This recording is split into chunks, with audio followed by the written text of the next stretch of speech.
আসসালামু আলাইকুম। কেমন আছো তোমরা? আশা করি ভালো আছো। আমি নাসরিন জাহান। আজকে তোমাদের বিএমআই এর ফার্স্ট ইয়ার ক্লাস আমি নিচ্ছি। তোমাদের হিউম্যান রিসোর্স ম্যানেজমেন্ট বা মানব সম্পদ ব্যবস্থাপনা। এর আগের ক্লাসগুলো আশা করি তোমরা করেছো। আর প্রত্যেকটা ক্লাসের সাথে কিন্তু রিলেটেড, যার জন্য একটা প্রশ্ন উত্তর যদি তোমরা করতে পারো, অনেকগুলো প্রশ্ন ওখান থেকে পড়ানো যায়। কারণ তোমাদের প্রশ্ন উত্তরগুলোই এরকম। যেমন আমরা আজকে করবো কি পেশা উন্নয়নের পরামর্শ বলতে কি বোঝো। এর আগে কিন্তু আমি তোমাদেরকে পড়াইছি পেশা উন্নয়নের কিভাবে করা যায় বা পেশা উন্নয়ন করতে হবে কিভাবে, পেশা উন্নয়ন কি, হ্যাঁ, শ্রমিক বা কর্মীদের কিভাবে পেশা উন্নয়ন করা যায়। আচ্ছা, তাহলে পেশা উন্নয়নের প্রয়োজন আছে। পেশা উন্নয়নের পরামর্শটা তাহলে বলতে আমরা কি বুঝি? কর্মীদের পেশা উন্নয়নের জন্য কিছু পরামর্শ অনুসরণ করাই যেতে পারে। পেশা উন্নয়নের কর্মী বা শ্রমিকদের জন্য পেশা উন্নয়নের জন্য কিছু পরামর্শ তোমার বা প্রক্রিয়া, হ্যাঁ, ওটা করাই যেতে পারে। আচ্ছা, তারপরে কর্মীদের পেশা উন্নয়নের জন্য কিছু প্রক্রিয়া গ্রহণ করা যেতে পারে। তাহলে আজকে আমি তোমাদেরকে পড়াবো পেশা উন্নয়নের পরামর্শ বলতে তোমরা কি বোঝো। আচ্ছা, যেমন পেশা উন্নয়ন, যে কোনো প্রতিষ্ঠানের কর্মী বা শ্রমিকদের পেশা উন্নয়নের একটা ব্যবস্থা থাকতেই হবে, ঠিক আছে? সেটা কিভাবে করা যায় এবং তার জন্য কিছু পরামর্শ আমরা গ্রহণ করতে পারি। তাহলে দেখো, পরামর্শগুলো কি হতে পারে? পেশা পথ স্থির করা, পেশার যে পথটা সেটা স্থির করা, প্রাপ্তি ও যোগ্যতার প্রতিক্রিয়া, আচ্ছা, বাস্তব প্রত্যাশার উন্নয়ন, আচ্ছা, ব্যক্তিগত সাংগঠনিক দায়িত্ব বিশ্লেষণ, তথ্য সংগ্রহ, কার্যকর্মীর মধ্যে সমন্বয়, আচ্ছা, ধারাবাহিকতা এবং নমনীয়তা, অন্যান্য ব্যক্তির কার্যগুলির সাথে খাপ খাওয়ানো। তাহলে আমরা কি পড়াবো আজকে? পেশা উন্নয়নের পরামর্শ বলতে আমরা কি বুঝি, কিভাবে মানে পেশা উন্নয়নের কিছু পরামর্শ আমরা গ্রহণ করতে পারি, ঠিক আছে? এটা আমরা আজকে পড়াবো। তাহলে প্রথমেই দেখো, পেশা উন্নয়ন পরামর্শ তোমার হচ্ছে যে বলতে আমরা বুঝতেছি যে পেশা পথটা স্থির করা, পেশা পথটা স্থির করা, ঠিক আছে? প্রতিষ্ঠানের কর্মী প্রথমেই পরিকল্পনা মাফিক একটি পেশা পথ তৈরি করে নিবে, যেন তারপর থেকে সেই পথটি অনুসরণ করা যায়। তার মানে কি বলতেছে? পেশা পথটা স্থির করা, প্রতিষ্ঠানের কর্মী প্রথমেই পরিকল্পনা মাফিক একটা পেশা পথ তৈরি করে নিবে, যেন তারপর থেকে সে ওই পথটি অনুসরণ করতে পারে। আচ্ছা, প্রাপ্তি ও যোগ্যতা প্রতিক্রিয়া। দেখো, তোমার যে প্রাপ্তি এবং যোগ্যতা তার প্রতিক্রিয়া, কর্মী তার নিজের কর্ম নিজেই মূল্যায়ন করবে, যেন ভুল ত্রুটি শুধরে পেশা উন্নয়নের সঠিক পরিকল্পনা করা যায়। কি বলতেছে? কর্মী তার নিজের কর্ম নিজেই মূল্যায়ন করবে, যেন ভুল ত্রুটি সে শুধরাইয়া পেশা উন্নয়নের সঠিক পরিকল্পনাটা করতে পারে। তাহলে কি বলতেছে? প্রাপ্তি ও যোগ্যতার প্রতিক্রিয়া। তোমার ভিতর যদি তুমি যে প্রাপ্তি, কাজের যোগ্যতা বা প্রাপ্তি, সেটার একটা প্রতিক্রিয়া থাকতেই হবে। পেশা উন্নয়নের পরামর্শের জন্য এটা দরকার। বাস্তব প্রত্যাশার উন্নয়ন, হ্যাঁ, বাস্তব প্রত্যাশার উন্নয়ন, ডেভেলপমেন্ট অফ প্র্যাকটিক্যাল এক্সপেকটেশন, হ্যাঁ, এক্সপেকটেশন। কর্মী তার প্রাপ্তি, প্রত্যাশা ও পেশাপথকে বাস্তবতার নিরিখে মূল্যায়ন করবে এবং সে অনুসারে পরবর্তী ধাপ গ্রহণ করবে। তাহলে কর্মী বা শ্রমিক কি করবে? তার প্রাপ্তি, প্রত্যাশা এবং পেশাপথকে বাস্তবতার নিরিখে তাকে মূল্যায়ন করতে হবে এবং সেই অনুসারে পরবর্তী ধাপ সে গ্রহণ করবে, সেইভাবেই সে পরবর্তী ধাপটা গ্রহণ করবে। আচ্ছা, ব্যক্তিগত সাংগঠনিক দায়িত্ব বিশ্লেষণ, আচ্ছা, analysis of personal and organisational responsibility. কর্মীর পেশা উন্নয়নে ব্যক্তি ও প্রতিষ্ঠান উভয়ের ভূমিকায় খুবই গুরুত্বপূর্ণ। কর্মীর পেশা উন্নয়নে ব্যক্তি এবং প্রতিষ্ঠান, ঠিক আছে, দুটাই খুবই গুরুত্বপূর্ণ। কর্মীর উচিত হবে প্রাতিষ্ঠানিক এবং ব্যক্তিগত যে সকল দায় দায়িত্ব আছে তা পুঙ্খানুপুঙ্খ বিশ্লেষণ পূর্বক অনুসরণ করা। তাহলে সেখানে যে দায় দায়িত্ব প্রতিষ্ঠানে, সেটা তাকে পুঙ্খানুপুঙ্খ বিশ্লেষণ করে সেই পথটায় তাকে অনুসরণ করতে হবে, ঠিক আছে। তাহলে পেশা উন্নয়নে এটা একটা পরামর্শ। তথ্য গ্রহণ, কালেকশন অফ ডাটা। পরামর্শের এ পর্যায়ে কর্মী তার কার্য সংক্রান্ত নানা তথ্য উপাত্ত সংগ্রহ করবে এবং সঠিকভাবে সেটা বিশ্লেষণ করবে। কার্য কর্মীর মধ্যে সমন্বয়, adjusting employ and jobs. Adjusting employ and job, কার্য এবং কর্মী, তোমার কাজ এবং তোমার মধ্যে কি করতে হবে, নিজেকে খাপ খাওয়াতে না পারো তাহলে সে যেন তার দায়িত্ব সঠিকভাবে পালন করতে পারবে না। তার মানে কি, তোমার কাজ এবং তোমার মধ্যে একটা সমন্বয় অবশ্যই থাকতে হবে, তবেই তুমি তোমার কাজের ক্ষেত্রে নিজেকে খাপ খাওয়াতে পারবে এবং দায়িত্বটা সঠিকভাবে পালন করতে পারবে। তেমনি পেশা উন্নয়ন করা, তাছাড়া কিন্তু পেশা উন্নয়ন করা সম্ভব নয়। আচ্ছা, ধারাবাহিকতা ও নমনীয়তা, সিকোয়েন্সি অ্যান্ড ফ্লেক্সিবিলিটি। সিকোয়েন্স অ্যান্ড ফ্লেক্সিবিলিটিটা কি হচ্ছে, ধারাবাহিকতা এবং নমনীয়তা। স্থবির বা অনমনীয় অব্যবস্থায় সবসময় কাঙ্ক্ষিত লক্ষ্য অর্জন করা সম্ভব হয় না। তাই কর্মীদের উচিত কাজের ধারাবাহিকতা রক্ষা করা এবং প্রয়োজনীয় নমনীয়তা প্রদর্শন করা। তারপরে তাহলে কি হচ্ছে, পেশা উন্নয়নের আরেকটা পরামর্শ হচ্ছে ধারাবাহিকতা রক্ষা করতে হবে এবং নমনীয়তা মনোভাব থাকতে হবে, তবেই তুমি কার্যক্ষেত্রে প্রয়োজনীয় পদক্ষেপ গ্রহণ করতে পারবে। অন্যান্য ব্যক্তি কার্যাবলীর সাথে খাপ খাওয়ানো, অন্যান্য ব্যক্তি কার্যাবলীর সাথে খাপ খাওয়ানো। আচ্ছা, adjusting with other personal function. মানব সম্পদ ব্যবস্থাপনার নানান কার্যাবলী রয়েছে, হিউম্যান রিসোর্স ম্যানেজমেন্টের বহু কার্যাবলী আছে। কর্মীর উচিত হবে মানব সম্পদ ব্যবস্থাপনার এসব কার্যাবলীর সাথে নিজেকে খাপ খাওয়ানো এবং ব্যবস্থাপনা প্রত্যাশা অনুযায়ী কাজ করা। পেশা উন্নয়ন উপযুক্ত পরামর্শগুলি সঠিকভাবে পালন করা বাঞ্ছনীয়, তবে উল্লেখ্য ভিন্ন পরিস্থিতিতে এই পরামর্শগুলো কিছুটা পরিবর্তিত হতেই পারে।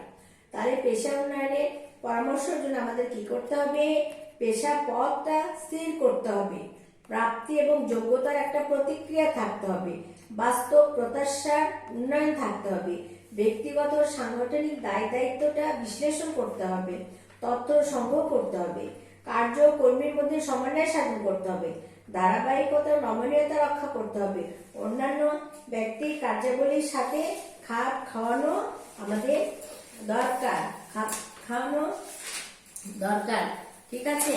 তাহলে আমরা কি পড়লাম, পেশা উন্নয়নে যে পরামর্শ সেটা বলতে আমরা কি বুঝি বা মোটামুটি সে সম্পর্কে আমরা কি ধারণাটা পেতে পারি, ঠিক আছে।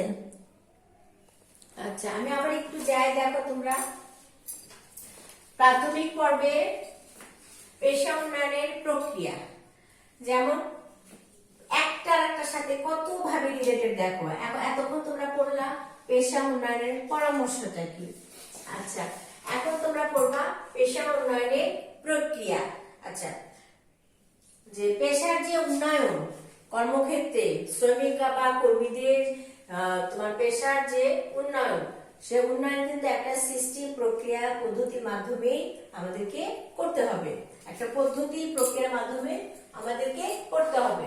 তাহলে সেই প্রক্রিয়া বা পদ্ধতিগুলো আমরা কিভাবে আসতে পারি, প্রাথমিক পর্বে একটা চ্যালেঞ্জিং থাকে, পেশাগত উপদেশ প্রদান করে, পেশাগত সুযোগ সংক্রান্ত তথ্য সরবরাহ, জব পোস্টিং, পেশা উন্নয়ন কর্মশালা, শিক্ষণ ও প্রশিক্ষণ, বিশ্লেষণ কেন্দ্র, পালাক্রমে কার্য পরিবর্তন। তাহলে পেশা উন্নয়ন যে বিভিন্ন পদ্ধতিগুলো আছে সেগুলো কি হচ্ছে, প্রাথমিক পর্বে চ্যালেঞ্জিং পেশাগত উপদেশ, পেশাগত সুযোগ সংক্রান্ত জব পোস্টিং, পেশাগত কর্মশালা, প্রশিক্ষণ, শিক্ষণ, বিশ্লেষণ কেন্দ্র, পালাক্রমে কার্য পরিবর্তন। এখন আমরা পেশা উন্নয়নের প্রক্রিয়া বা পদ্ধতিগুলো একটু ডিটেলস আলোচনা করতে চাই। তাহলে তোমরা দেখো এগুলো ডিটেলস কিভাবে আলোচনা করা যায়। আচ্ছা, প্রাথমিক পর্বে চ্যালেঞ্জিং। হ্যাঁ, চ্যালেঞ্জিং ইন ইনিশিয়াল স্টেজ।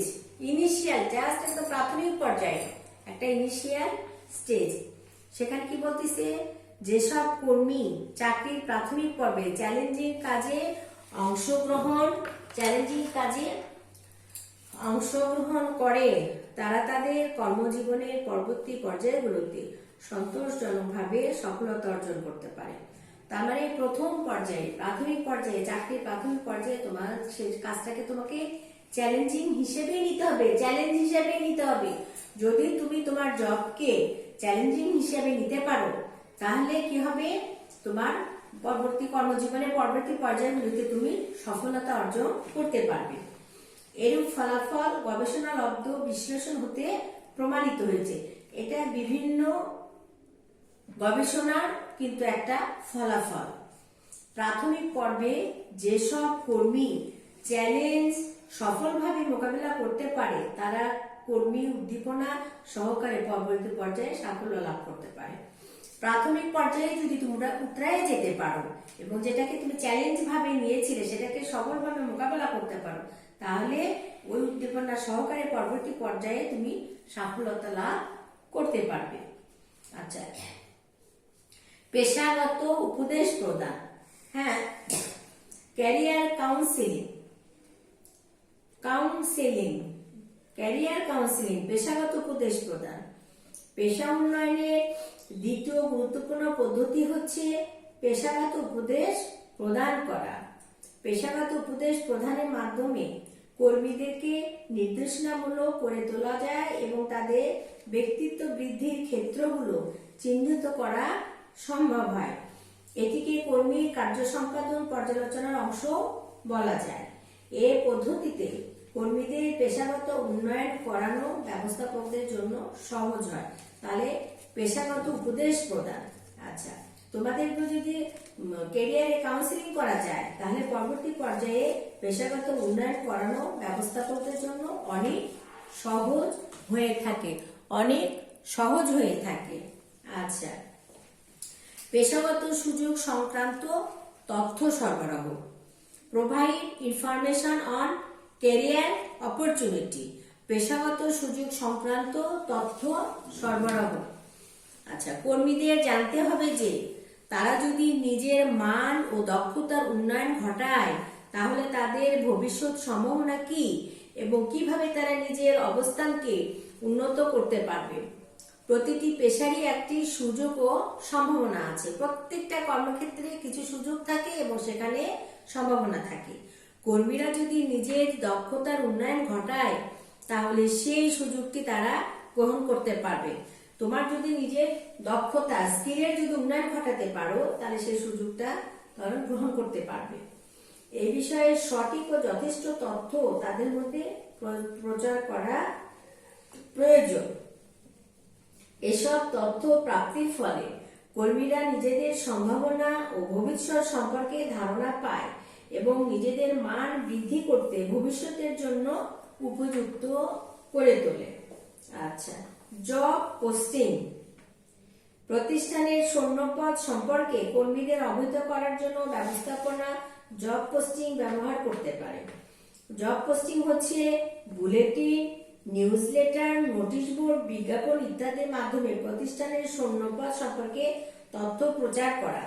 এই যে জব পোস্টিং, চাকরির যে পোস্টিংটা, সেটা কি করতে পারে, সেই প্রতিষ্ঠানের শূন্যপদ সম্পর্কে শ্রমিকদের অবহিত করার জন্য কি করতে পারে, তোমার হচ্ছে যে জব পোস্টিং ব্যবহার করতে পারে। সেই জব পোস্টিং হচ্ছে বুলেটিনের মাধ্যমে করতে পারে, নিউজ লেটারের মাধ্যমে, নোটিশ বোর্ডে, আবার বিজ্ঞাপন ইত্যাদির মাধ্যমেও প্রতিষ্ঠানের শূন্যপদ সম্পর্কে তথ্য প্রচার করতে পারে। এক্ষেত্রে পদের সম্ভাবনা বিষয়েও তথ্য প্রদান করা হয়। এর ফলে কর্মীরা নিজেরা চাইলে শূন্যপদের জন্য নিজেদের উপস্থাপন করতে পারে অথবা ভবিষ্যতের শূন্যপদে নিয়োগের জন্য নিজেদের তৈরি করতে পারে। আচ্ছা, পেশা উন্নয়ন কর্মশালা, ক্যারিয়ার ডেভেলপমেন্ট করার জন্য একটা ওয়ার্কশপের ব্যবস্থা করাই যেতে পারে। পেশা উন্নয়ন কর্মশালা, পেশা উন্নয়নের ক্ষেত্রে দলীয় কর্মশালার গুরুত্ব অপরিসীম। এ পদ্ধতিতে দলীয়ভাবে তাদের সমস্যা ও প্রত্যক্ষ জনিত বিচ্যুতিগুলি বেরিয়ে আসবে এবং সমস্যার সমাধানের পথ খুঁজে পাওয়া যাবে। তার মানে কি বলতেছে, পেশা উন্নয়ন কর্মশালা, কর্মশালা তখন হয় কি, প্রাথমিক পর্বে চ্যালেঞ্জিং মোকাবেলায় কর্মীকে পরিচিত করানোর জন্য একটা অত্যন্ত কার্যকর পদক্ষেপ। শিক্ষণ ও প্রশিক্ষণ, লার্নিং অ্যান্ড ট্রেনিং, শিক্ষণ ও প্রশিক্ষণ পদ্ধতি ব্যবহার করেও পেশার উন্নয়ন ঘটানো যায়। এ পদ্ধতির মূল উদ্দেশ্য হলো কর্মীদের কর্মদক্ষতা, জ্ঞান ও সামর্থ্যকে সময় উপযোগী করে তোলা। আচ্ছা, তারপরে কি করছে, কর্মীদের আত্ম উন্নয়নের মাধ্যমে যারা অধিক দায়িত্ব নিতে চান তাদের জন্য এই পদ্ধতি অত্যন্ত কার্যকর। প্রতিষ্ঠান নিজস্ব লোক দিয়ে এরূপ শিক্ষণ ও প্রশিক্ষণ কাজ চালাতে পারে। আবার কলেজ ও বিশ্ববিদ্যালয়ের শিক্ষকদের নিয়োগ করেও এ ধরনের প্রশিক্ষণ কর্মসূচি চালাতে পারে। বিশ্লেষণ কেন্দ্র, অ্যানালাইসিস সেন্টার, বিশ্লেষণ কেন্দ্র পেশা উন্নয়নের অন্যতম একটা গুরুত্বপূর্ণ পদ্ধতি বা সিস্টেম। প্রতিষ্ঠান কর্মী নির্বাচনের সময় বিশ্লেষণ কেন্দ্র ব্যবহার করে। আবার ব্যবস্থাপকরা মূল্যায়নে অংশগ্রহণের মাধ্যমে এই পদ্ধতির কার্য চালাতে পারে। ব্যবস্থাপকরা মূল্যায়নের সময় শিখতে পারে কিভাবে আচরণ সতর্কতার সঙ্গে পর্যবেক্ষণ করতে হবে। তাছাড়া পর্যবেক্ষণ থেকে কিভাবে সিদ্ধান্ত গ্রহণ করতে পারে তাও আয়ত্ত করতে পারে তারা। লাস্টে বলা যায় পালাক্রমে কার্য পরিবর্তন, জব রোটেশন, কর্মীদের পর্যায়ক্রমে পদ পরিবর্তনের দ্বারা প্রতিষ্ঠান পেশাগত উন্নয়নের ক্ষেত্রে ভূমিকা পালন করতে পারে। ক্রমাগত পদ পরিবর্তনের ফলে বিভিন্ন পদে অভিজ্ঞতা সমন্বয় করে কর্মীরা নিজেদের কি করতে পারে, সার্বিক কর্মক্ষমতা অভিজ্ঞতা প্রসার ঘটাতে পারে। বিভিন্ন কাজের অভিজ্ঞতা তাদের যেমন আত্মবিশ্বাসী করে, তেমনি কাজকে চ্যালেঞ্জ হিসাবে তারা গ্রহণ করতে পারে। পেশা উন্নয়ন প্রতিষ্ঠানের ভূমিকা অনস্বীকার্য। পেশাক্ষেত্রে কর্মীদের সঠিক দিক নির্দেশনা প্রদান করা তথা উন্নয়ন সাধনের ক্ষেত্রে প্রতিষ্ঠানের পক্ষ থেকে তাই উল্লেখিত পদক্ষেপগুলি গ্রহণ করা যেতে পারে। আজকে আমার ক্লাস এখানেই শেষ করলাম। আগামীতে দেখা হবে। আল্লাহ হাফেজ।